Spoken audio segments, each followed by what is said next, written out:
I'm a popular guy, folks. People keep calling me. They keep calling me. Keep interrupting the the video. Sorry about this.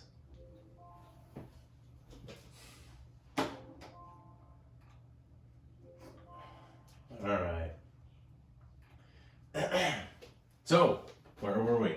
Islamic armies slowly start to spread deeper into Europe because why wouldn't they? They haven't been stopped. There is no national army or anything like that. There's no real anything going on that can stop them except for one group of people. And it's not even that specific group of people. It is the Carolingians. Now,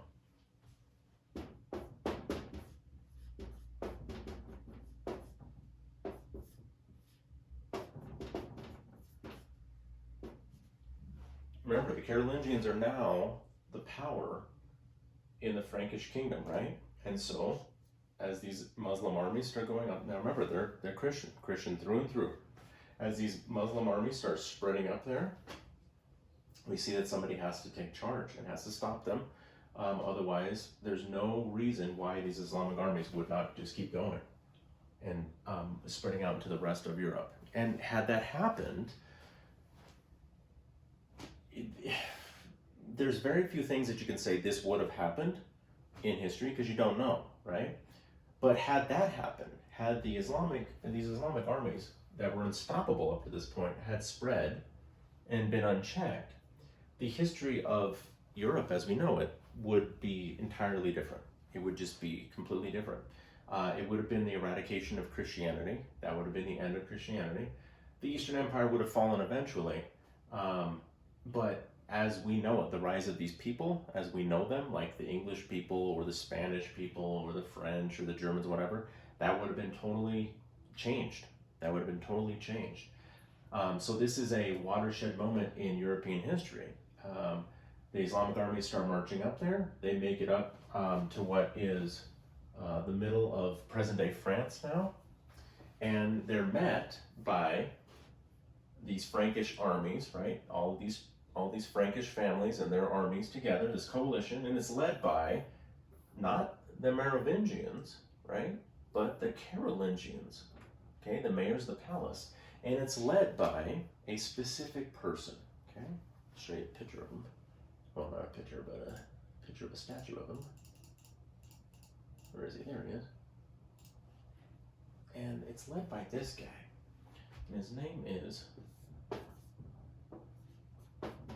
Charles. Oops.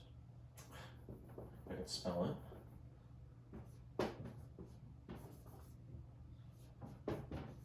Charles Martel.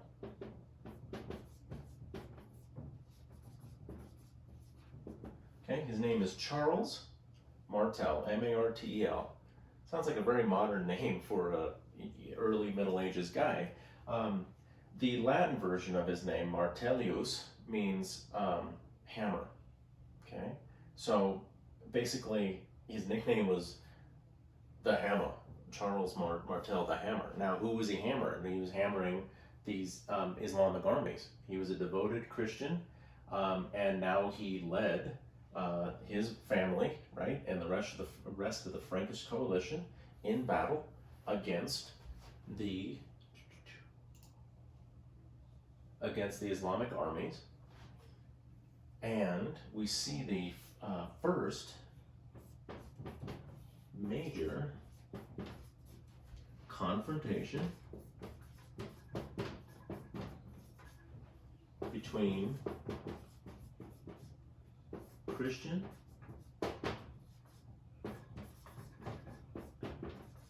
and Muslim armies, okay? And this will not be the last, but this is really the first, okay? And this happens in 732, and this is called, oops, the Battle of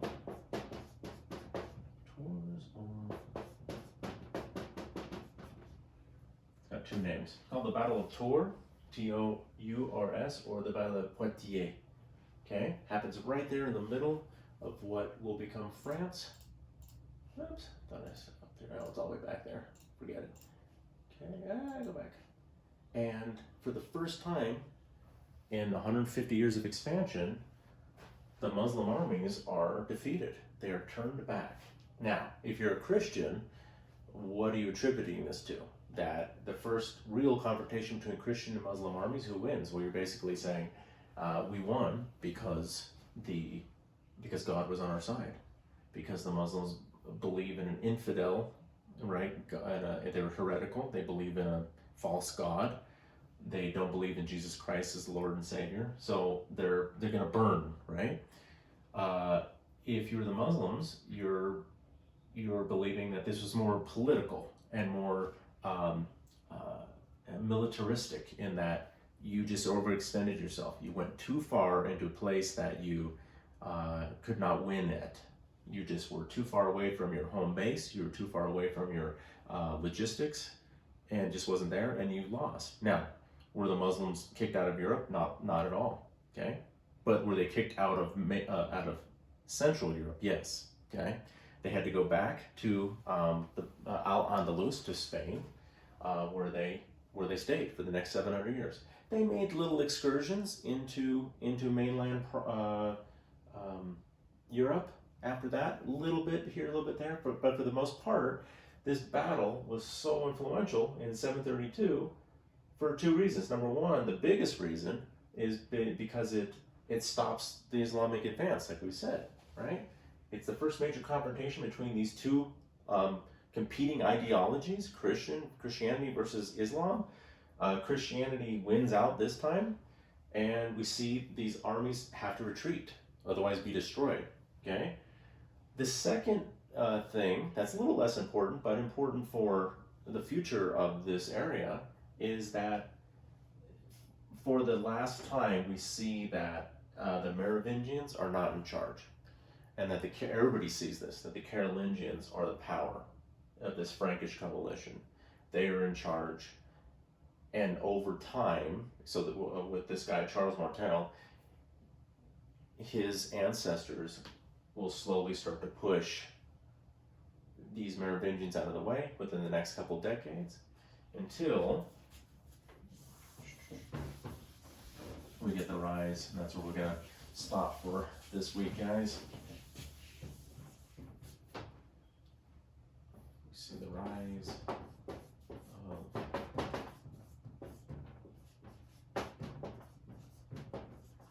Carolingians, and we see the rise of a certain guy, and that is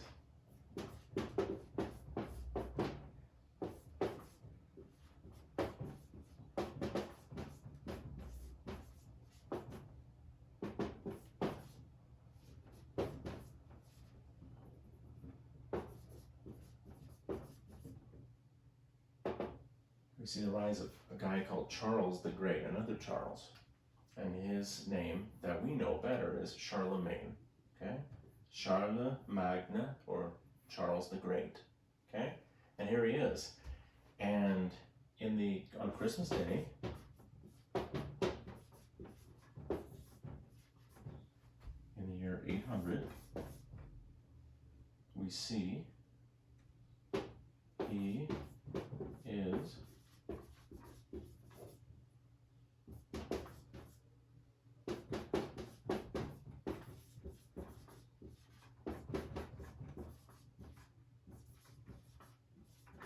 is crowned on Christmas Day. He marches to Rome, and the Pope places a crown on his head. And now he's no longer just king of the Franks, right? Of this group of Franks. He's no longer just king of the Franks. He's now crowned the Holy Roman Emperor, okay? Christmas Day, the year 800 in Rome. Basically, remember we talked about Constantine made practicing Christianity okay with the Council of Nicaea, or excuse me, the Edict of Milan, almost 500 years earlier. But by the time we get to the year 800, we now see, for once and for all, that total unification of that church and state. Because who was it that crowned him? Was it, did he just crown himself? Did he just, say, I'm the new guy? No, it's the Pope. The Pope in Rome says, you are the new leader. You are the new rebirth of this new Roman Empire. And it has nothing to do with Rome. The Holy Roman Empire takes over the northern part of Italy and Rome as well. But for the most part, these people were not Roman. They're not Roman at all. Not for the most part. They're not Roman at all. They were Frankish barbarians. But now they are firmly Christian.